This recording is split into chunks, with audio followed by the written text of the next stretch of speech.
এ যুবক, রাগ করো না রে দোস্ত, তোমাদের হাতে ধরে বলি, পায়ে ধরে বলি, তোমরা অনেকে জানো না, না জানার কারণে তোমরা নামাজ পড়ো না, তোমরা দিন মানো না।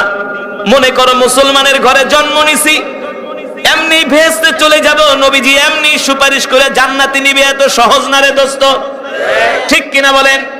এত সোজা না, এত সোজা না। আল্লাহর নবী যখন উম্মতদেরকে ধইরা ধইরা জান্নাতে নিয়ে যাবে,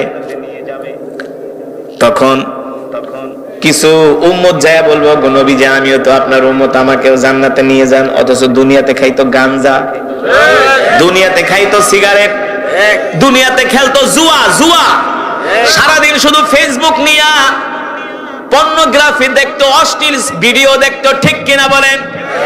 আল্লাহ রাসূল ডাক দিয়া বলবে, তোরা কি আমার উম্মত? তোদের কোন উম্মত যে তোরা, তোদের কোন পরিচয় আছে কিনা, কোন প্রমাণ আছে কিনা তোরা যে আমার উম্মত?